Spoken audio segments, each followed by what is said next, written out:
João 13, abriu a Bíblia?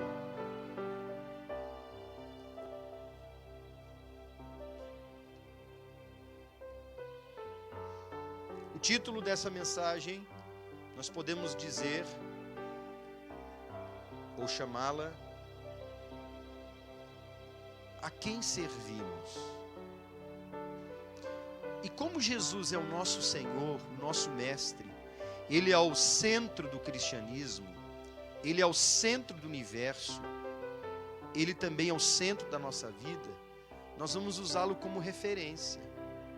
Ele, sendo igual a Deus, o apóstolo Paulo diz, não usurpou de ser igual a Deus, mas esvaziou-se de si mesmo, tomando a forma de servo. E como ele, sendo servo, agia? Como eram as suas ações? Nós lemos aqui em João 13 assim: ora, antes da festa da Páscoa, sendo a última, não é verdade?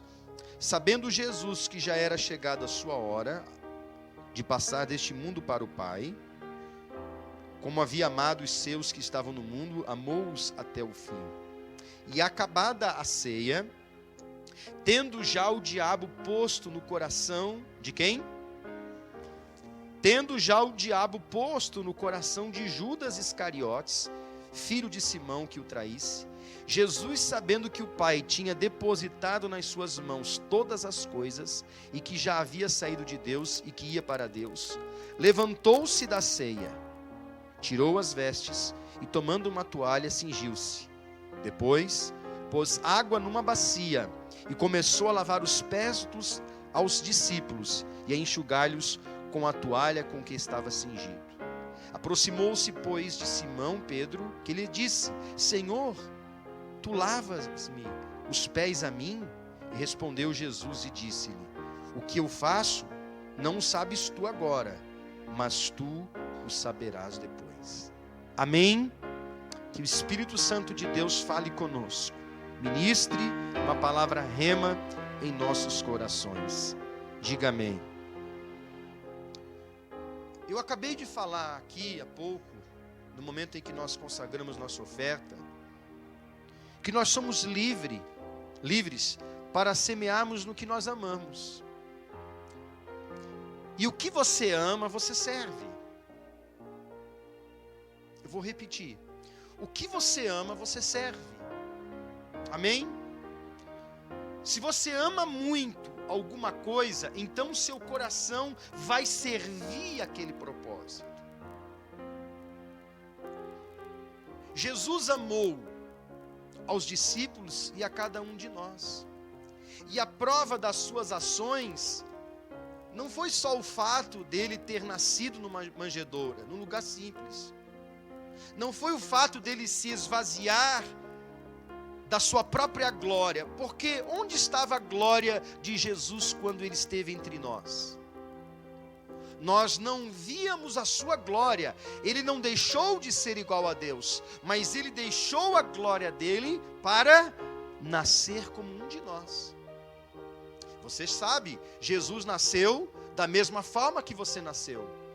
Levou 9 meses, ele esperou para nascer.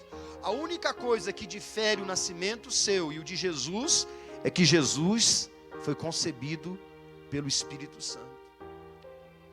Quando ele nasceu, ele esperou todo o tempo decorrente da sua formação, respeitando as autoridades, respeitando a autoridade do próprio José e da própria Maria, pai e mãe. Ele era 100% Deus, mas foi 100% homem. Ele honrava as autoridades. Certa vez ele foi esquecido em Jerusalém, no templo, aos 12 anos de idade. E quando José se deu por conta: onde está o menino, Maria? Não está com você? Não. Voltaram e encontraram Jesus conversando acerca da palavra de Deus. E era notório ver em Jesus algo diferente. A diferença de Jesus aos 12 anos para os outros meninos é que os meninos estudavam a palavra, Jesus também, mas Jesus era a própria palavra entre nós. Ele se sujeitou até os 30 anos. O mestre rabino jamais poderia ser chamado de rabino sem antes completar 30 anos de idade. Então Jesus não foi mestre aos 15, não foi mestre aos 20, aos 25, mas esperou até os 30 anos. Quando então ele completa 30 anos de idade, ele começa a ser chamado de mestre. O maior mestre que essa terra já viu. E é tão grande o seu amor pelos seus discípulos e por todos aqueles que creem nele, que hoje muitos, após 2000 anos, ter Jesus dado a vida por nós, a prova de que o seu propósito foi servir, hoje muitos entregam as suas vidas a Jesus. E quando eu digo entregar a vida para Jesus, não é vir no altar, meio que convencido assim, e o pastor fala, fecha os olhos, e a pessoa às vezes até leva um tempo para fechar o olho, alguns até aceitam Jesus de olho aberto, o pastor às vezes fala, repete comigo, e a pessoa repete, mas é uma oração da boca para fora. O verdadeiro reconhecimento por Jesus está dentro de nós, no nosso coração. Eu disse que amar é servir, e Jesus amou a humanidade perdida. E amou a humanidade perdida de tal forma que serviu a humanidade perdida, amando até mesmo um traidor como Judas. Jesus, depois de cear a sua última ceia, ele decidiu fazer algo que os discípulos não compreenderam. Era uma tarefa das mais baixas. Um homem lavar os pés daqueles que chegavam nas casas com os pés sujos de barro, de poeira, e era comum um escravo lavar os pés, tirando as sandálias e lavando também as mãos. Havia uma bacia sempre próximo à porta para que o judeu lavasse suas mãos e lavasse seus pés, mas essa tarefa não era tarefa para a própria pessoa, era uma tarefa para aqueles que eram os escravos, eram servos, que ganhavam muito pouco. E quando Jesus, ele tomou a bacia, tomou a toalha, e começou a lavar os pés dos discípulos, é por isso que nós vemos a reação de Pedro. Tu, Senhor, lavas-me a mim os pés? Não, em hipótese nenhuma. E Jesus disse-lhe, o que eu faço agora tu não sabes, mas vai chegar um tempo em que tu saberás. E Pedro entendeu isso, não naquele momento, mas entendeu mais tarde, que o verdadeiro propósito do Evangelho é amar a quem está próximo e servir. Diga, amar e servir. E uma coisa está ligada à outra, porque se você ama alguma coisa, então você vai servir aquilo. Se você ama o dinheiro, então você vai servir ao dinheiro. Se você ama as coisas do mundo, então você vai servir o mundo. Se você ama os bens, então você vai viver para os bens. Se você ama o seu trabalho, então você vai viver e servir somente o seu trabalho. Se você ama um ídolo, então você vai amar e servir aquele ídolo. E é por isso que nós não podemos falar dos idólatras. Porque idolatria não é só alguém idolatrar uma imagem. Idolatria é eu pôr o meu filho acima de Jesus. Você imagina quantos idólatras tem no meio da igreja, que põe a sua família acima do próprio Senhor Jesus, que põe o filho ou a filha, ou o marido ou a esposa acima de Jesus. Há muitos assim. Há muitos que põem Jesus no segundo patamar, professam a fé em Jesus, mas as suas ações provam através do seu serviço. Não, eu sirvo a Deus, pastor, mas as suas ações vão demonstrar quem você serve e quem você ama. Veja, Jesus lavou os pés dos discípulos. Era uma tarefa das mais baixas. Ele, o Criador, se sujeitou e se humilhou e lavou os pés de Judas. Você vê que é interessante isso. Vamos ler aqui na sequência? No versículo 8, Pedro disse: Senhor, nunca me lavarás os pés. E Jesus disse-lhe: se eu não te lavar, tu não tens parte comigo.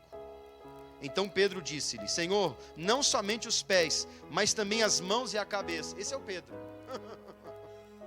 Esse é o Pedro. Tudo bem, Senhor. Então não. Lava também o pé, a mão e a cabeça.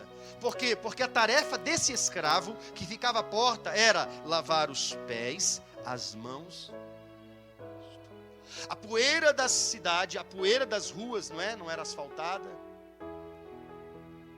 Ela impregnava nos pés, nas mãos e no rosto. Mas Jesus já havia dito aos discípulos que não era necessário senão lavar os pés, porque o mais estava limpo. Jesus não estava dizendo assim: olha, vocês não estão sujos, vocês já estão limpos. O que eu estou fazendo agora é para provar que eu vim para servir. E se eu que sou mestre, vocês me chamam de mestre, e eu sou, se lavo os pés uns dos outros, por que vocês também não fazem assim? Você quer servir a Deus, amém? Se você serve a Deus, então você tem que servir quem está próximo a você.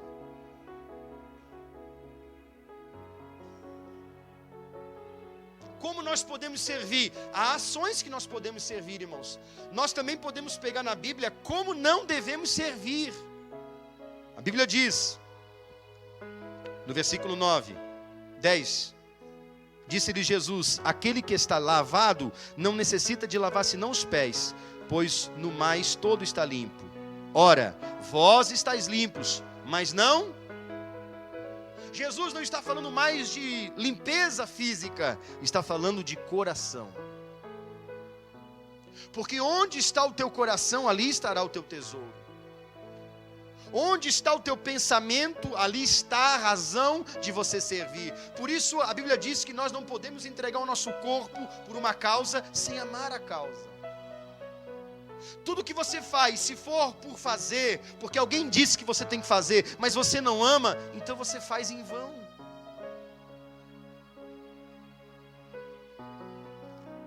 Versículo 11.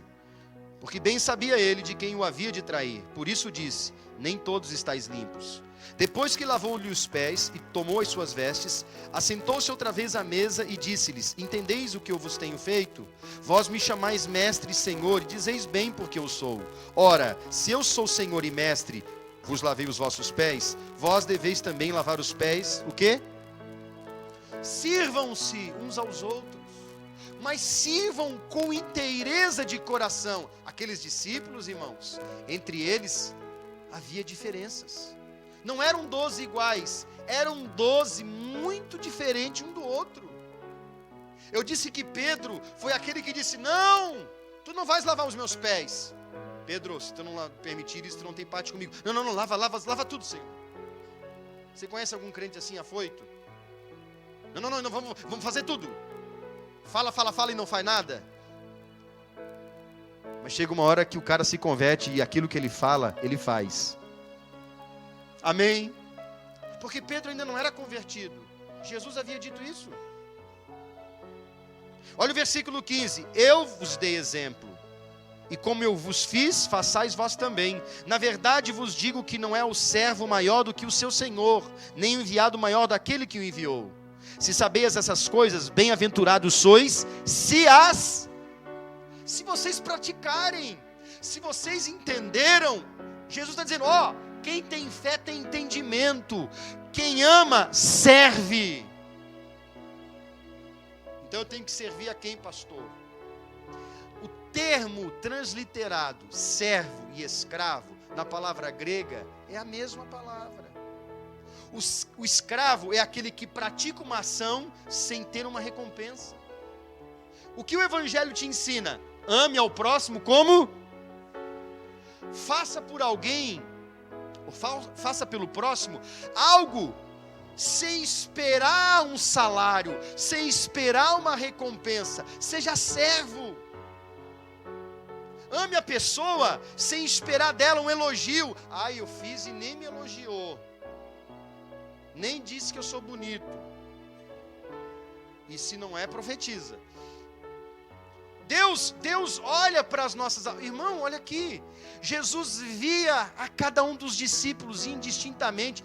Amava eles, amava a multidão. A multidão que queria comer o pão e o peixe. Jesus tinha o mesmo amor pelos discípulos que tinha pela multidão. Mas veja, eram uns poucos que aprendiam princípios valiosos. Se você quer aprender coisas valiosas, caminhe conosco na mesma visão que Deus tem nos dado. Tem pessoas que caminham no nível de fé que elas acham que vir na igreja é apenas um ato religioso. Desde que a pessoa venha apenas para ouvir e não praticar. Isso é religião. Mas quando nós estamos aqui, começamos a viver como uma grande família, começamos a ter prazer de sentar do lado da pessoa que nem conhecemos, ou conhecemos e vivemos em aliança. Depois do culto você convida essa pessoa para ir na sua casa, ou ela te convida para ir na casa dela, e vocês comem algo junto, porque o culto acaba aqui às 9h pouca, mas o culto continua na sua casa, vocês conversando, assistindo um filme, falando acerca de Deus, falando das almas. Meu Deus, nós temos que ganhar almas. Servir, irmão, vai além de nós sentarmos aqui. Alguns acham que somente dar dízimo na igreja é servir a igreja.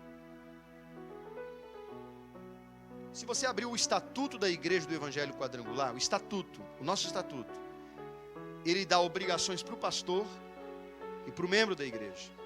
Obrigações do membro da igreja: manter e zelar pelo templo, contribuir com dízimos e ofertas. Isso é até estatutário. Mas o que adianta alguém entregar um recurso sem amar? Você pode dar dinheiro para o seu filho, e todo o dinheiro que você pode entregar nas mãos dos seus filhos, se você não amá-lo, mais tarde, quem sabe, ele vai adotar um pai para ele. Pode ser um traficante, pode ser alguém que ensina algo errado para ele.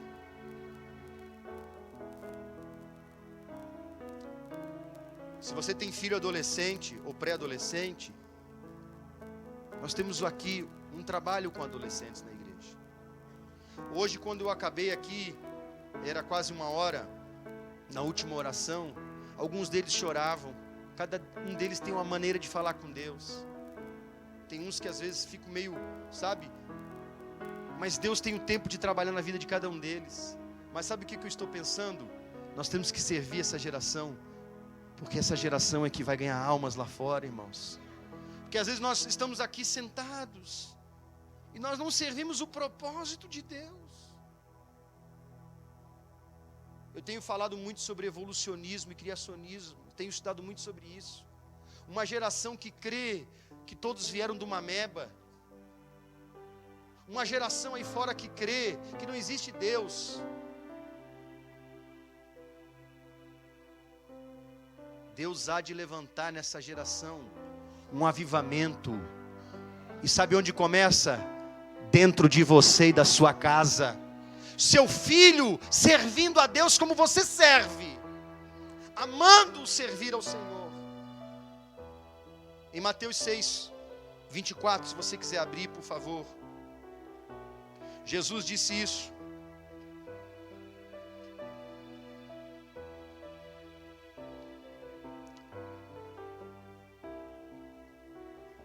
Eu vou ler desde o 19 para a gente entender o contexto. Não, versículo 19: não ajunteis tesouro na terra. Você pode ler essa parte que eu li na sua Bíblia, versículo 19?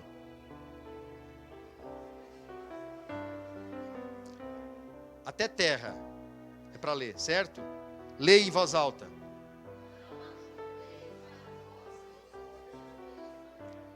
O que Jesus está dizendo aí?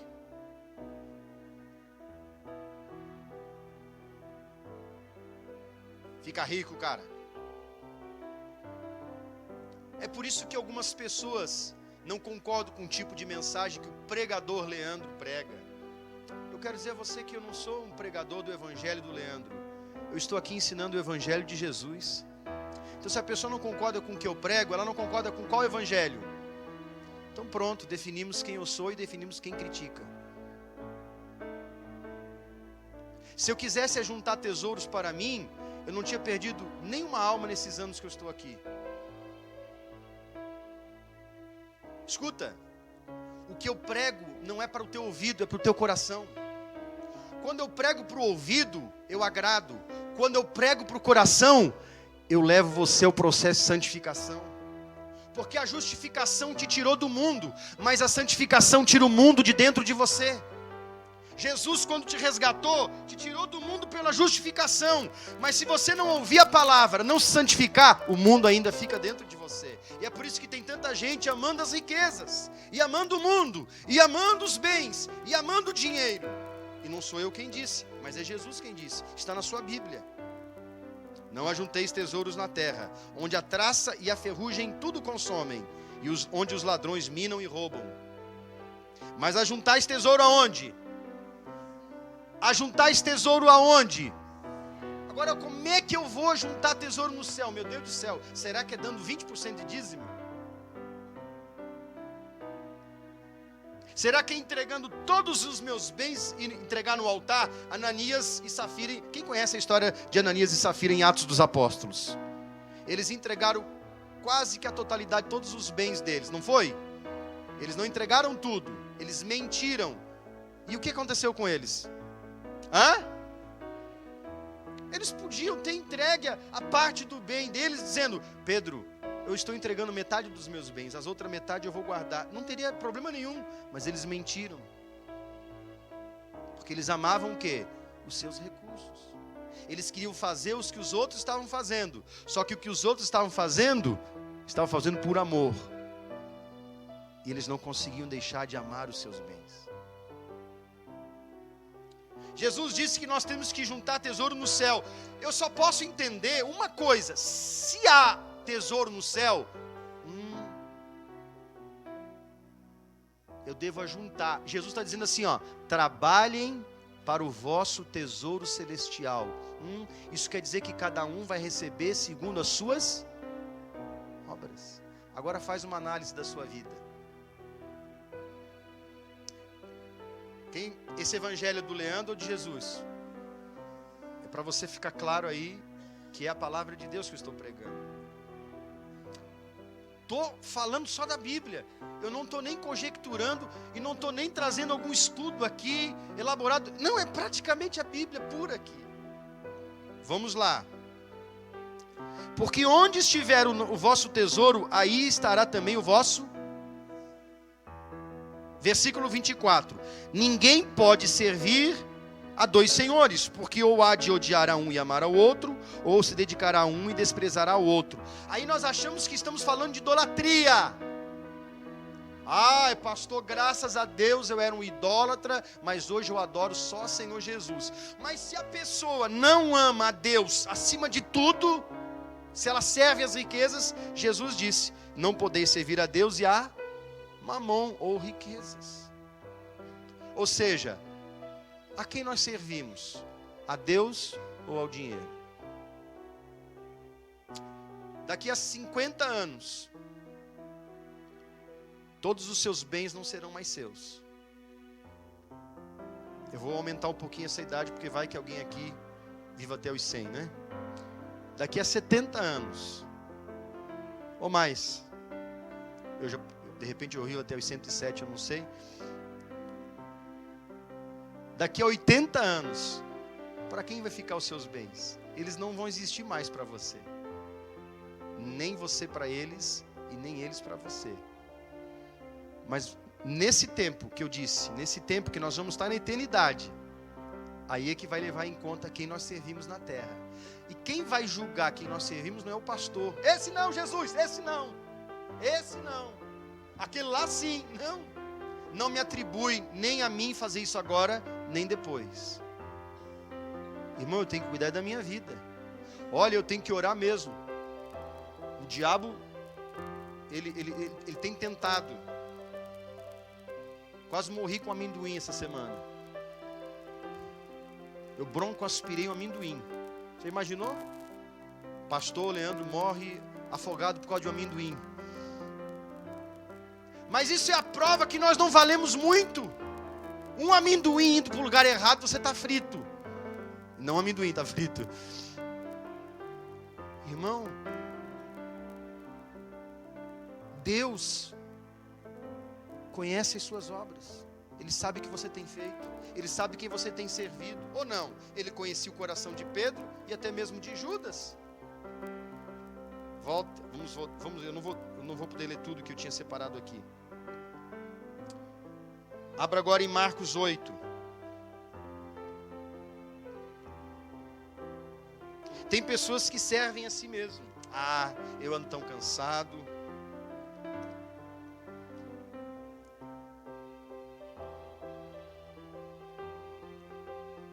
Marcos 8,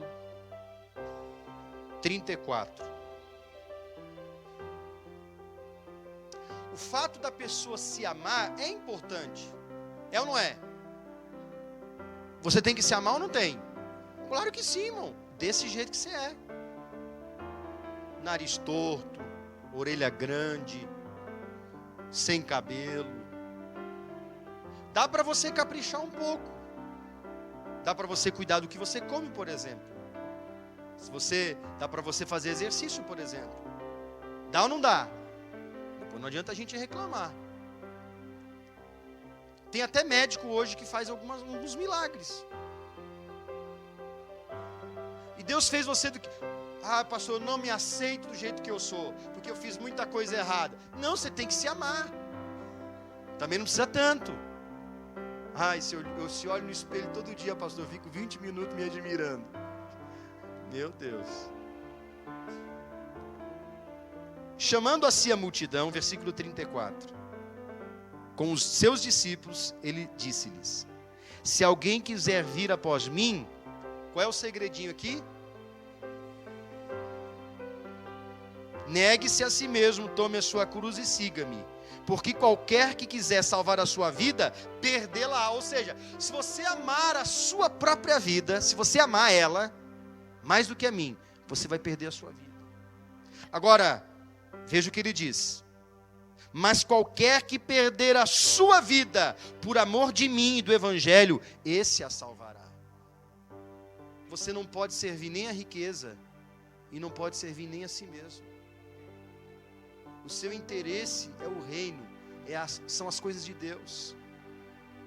E a terceira coisa que eu queria falar, na epístola de João, lá no finalzinho, no capítulo 2.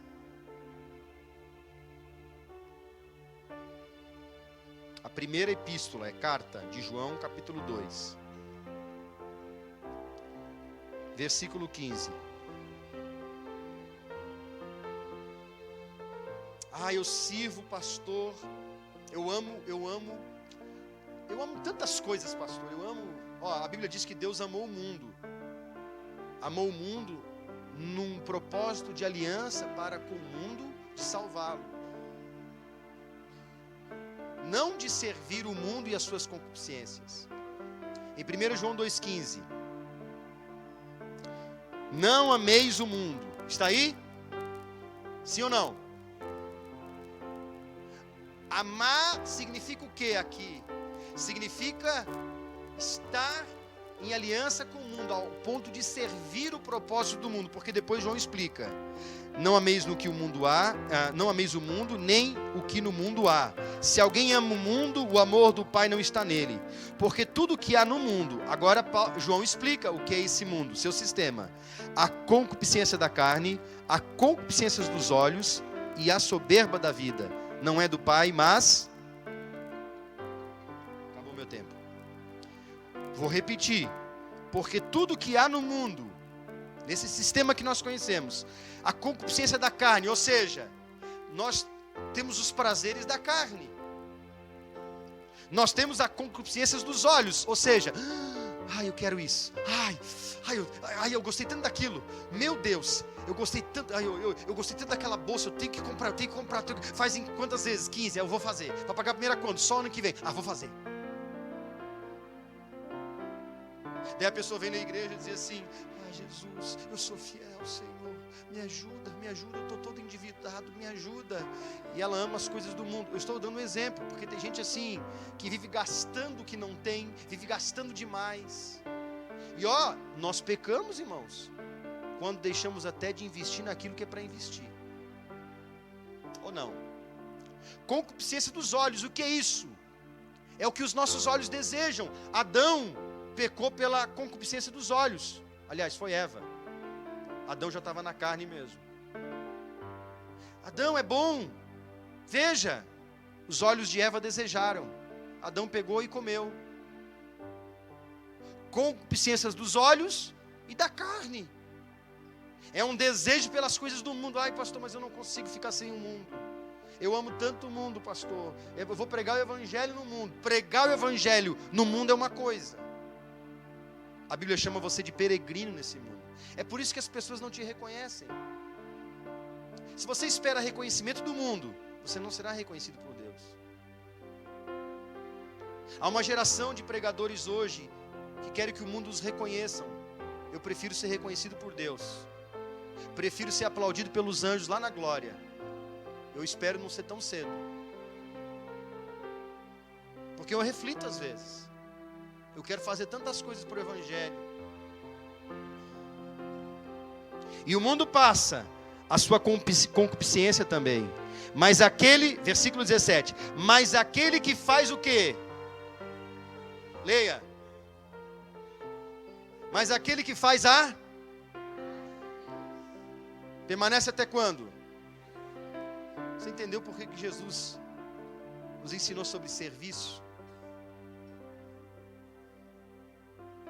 Volta para João 13.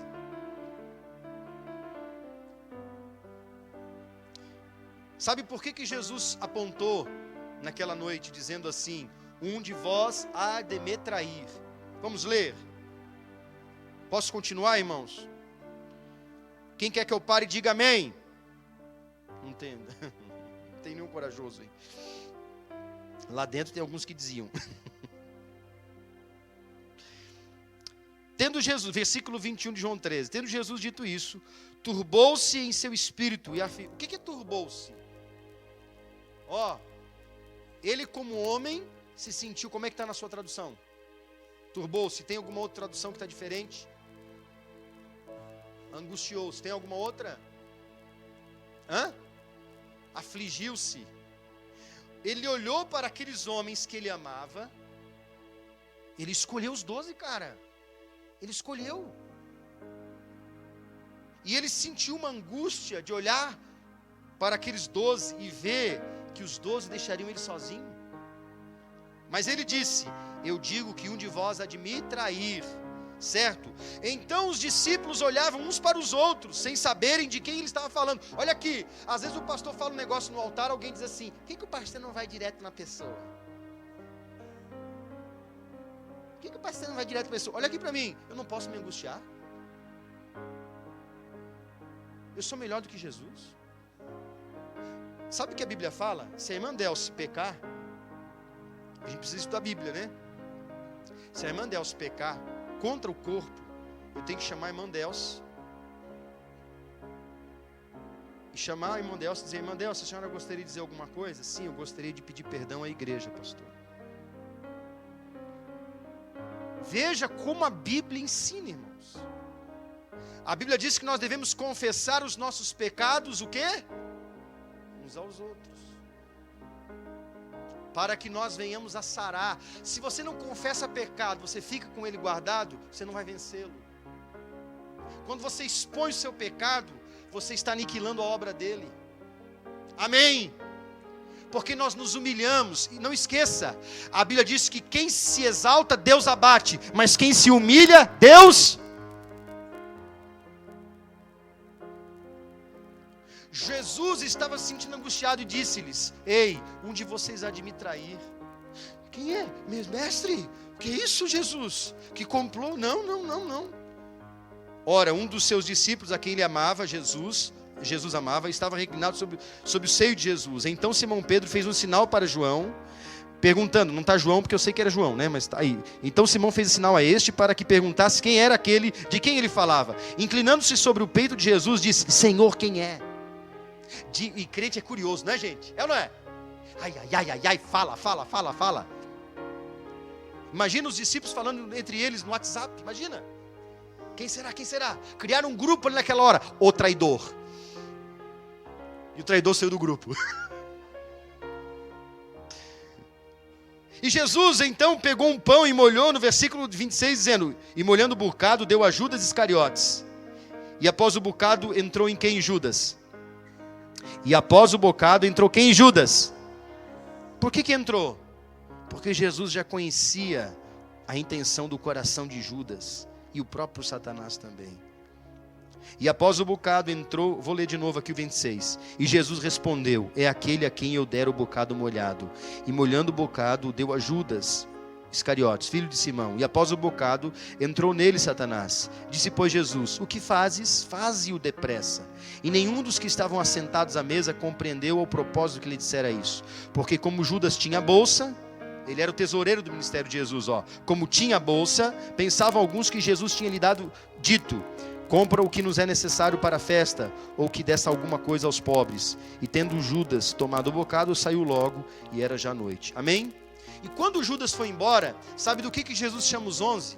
Pela primeira vez? Tendo ele saído, pois, disse-lhe Jesus: agora é glorificado o Filho do Homem, e Deus é glorificado nele. Se Deus é glorificado nele, também Deus o glorificará em si mesmo, e logo há de glorificar. No versículo 33, do que ele chama os discípulos? Quando o traidor sai, a comunhão aumenta.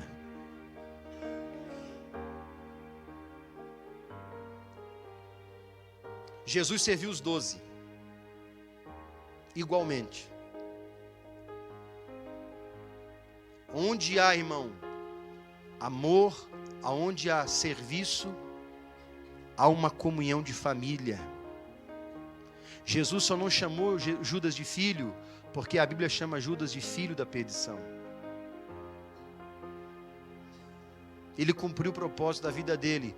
Jesus, eu imagino, ele não queria isso, mas havia de se cumprir a palavra. Que se cumpra a palavra de Deus na sua vida. Eu creio que Ele te escolheu para ser um vaso de honra. Ele não te chamou para ser um vaso de perdição e desonra.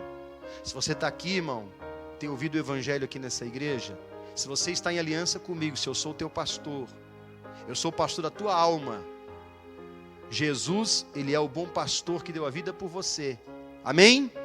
Mas eu sou o pastor da tua alma. Vou prestar conta para Deus da sua vida com Deus. Deus vai me perguntar: por que você não pregou? Por que você não ensinou? Ele vai olhar, ele vai dizer: pregastes, ensinastes, cumpristes o teu chamado. Quando ele olhar para você, ele vai dizer: ouvistes, e por que não praticastes? Servo mau. Ou vai dizer: servo bom, fostes fiel, servistes com alegria. Se fosse fiel no pouco, sobre o muito te colocarei. Haverá um tesouro celestial para você. Amém? Aqui as pessoas correm atrás do ouro. Lá nós vamos pisar nas ruas de ouro. Você não tem noção do que é, nem eu, irmão. Aleluia. Se o ouro vai ser o pó da terra, você imagina o que não vai ser acima do pó da terra? Lá não vai ser asfalto. Não vai ter buraco no céu. Aleluia, glória a Deus. Não vai gastar com amortecedor, com pneu, né? Jesus é amado, coisa linda. Ruas de ouro. Se você vai pisar no ouro, imagina o que não vai ter na sua cabeça. Nem olhos viram, nem ouvidos ouviram o que Deus preparou para nós. Se alguém já viu, irmão, já está morto. Sirva a Deus. E servindo a Deus, você vai servir quem está próximo. Você vai ter prazer de viver em comunhão, em família. Orar. Eu quero orar. Tem vigília, eu vou na vigília. Tem oração, eu vou. Tem retiro, eu vou. Vai ter díper, eu vou. Mas esse lugar, irmãos, quando a igreja for arrebatada, essa arca aqui, ela vai ficar vazia. A arca serve o propósito de Deus. A igreja serve o propósito de Deus, que é conduzir a igreja ao Senhor. Um dia não vai ter mais bicho na arca, porque a arca, ela vai ser levada para a glória, amém? A arca não, a igreja. a arca deixa o seu propósito. O que tem valor dentro da arca somos nós. Sirva as pessoas. Mas nós precisamos cuidar disso aqui, irmãos. Nós precisamos servir também. Sirva os seus, sirva o seu patrão. Você ganha salário dele, mas sirva ele. Pastor, me chamaram de puxa-saco. É melhor você ser chamado de puxa-saco por servir de verdade seu patrão, do que você ser um daqueles murmuradores que ficam pelos cantos.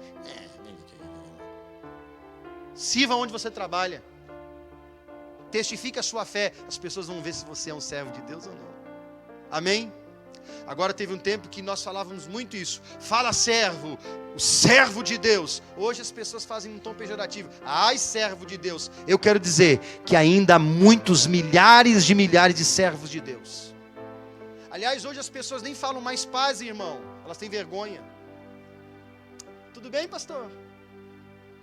Alguns se encontram na rua como irmãos, mas porque tem outra pessoa do mundo, não fala paz, irmão. E aí, tudo bem?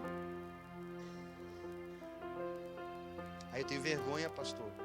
É por isso que Jesus disse isso, né? Quem se envergonhar dele na frente dos homens, eu o negarei diante do meu Pai. Imagina se a pessoa tem vergonha de dar paz, de falar irmão. Irmão, eu já dei tanta paz para quem não vem na igreja. Eu já falei obrigado, irmão, irmã, na fila de um restaurante. Uma senhora atrás, ô irmã, pode passar. Eu falei, irmã. Ela ficou me olhando meio assim. Irmã passa. Só, não sei se é crente ou não. Quantas vezes eu já disse paz sem saber. Meu Deus, eu disse paz se essa pessoa nem vai na igreja. Mas amém. É melhor eu oferecer paz do que clamar por ela. Há uma paz dentro de você quando você serve a Deus.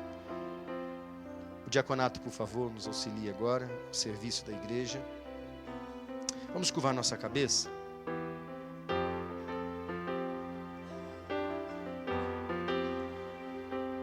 Fale com Deus agora. Fale para o Senhor quais são as áreas da sua vida que você precisa servir com excelência. Peça perdão a Deus naquilo que você sabe que você precisa melhorar. Peça perdão a Deus. Peça perdão a Deus se você não tem servido a Ele com propósito. Peça a Deus. Peça para Deus te perdoar pela sua omissão. Se você pecou deliberadamente, peça perdão. Se arrependa dos seus pecados. Oh Deus, lava-nos na Tua presença, Senhor. Oh Deus, limpa-nos, meu Deus, nesta noite. Limpa o nosso coração pela Tua palavra. Santo Espírito de Deus, revela-nos a Tua vontade, o Teu querer. Perdoa-nos, meu Deus, por palavras, por pensamentos, por ações, por tudo aquilo que entristece ao Senhor. Senhor Jesus, nós não queremos ser omissos ao chamado do Senhor. Que possamos servir, Senhor, com alegria. Possamos servir, Senhor, as pessoas que estão próximas. Possamos servir, meu Deus, no corpo que fomos chamados, a igreja. Que possamos nos alegrar de estarmos aqui. Que possamos declarar com júbilos e com alegrias o quão grande Tu és, vivendo em harmonia. Que possamos, meu Deus, agir como Tu agistes. Que possamos perdoar as pessoas. Que possamos, meu Deus, pedir perdão. Que tenhamos humildade para reconhecer os nossos erros. Ajuda-nos, meu Deus, a sermos transformados. Ajuda-nos, meu Deus. Arranca da nossa mente e do coração aquilo, meu Deus, que não serve o Teu propósito. Que não servamos ao mundo, nem ao dinheiro, nem ao prazer da carne, mas venhamos a servir a Ti, Senhor, e tão somente a Ti. Nós oramos, meu Deus, que venha a comunhão do Teu Santo Espírito, que venha gerar em nós uma dimensão de fé, Senhor, de alegria por estar na Tua casa. Aumenta, Pai, faça com que a nossa fé, meu Deus, seja impactada por Ti. Venha, meu Deus, mexer com as estruturas espirituais da nossa vida, que tenhamos temor pela Tua casa, pelo Senhor, pela Tua presença, em nome de Jesus. para que a glória, o louvor e a adoração sejam só tuas, Senhor. Aleluia. Glória a Deus.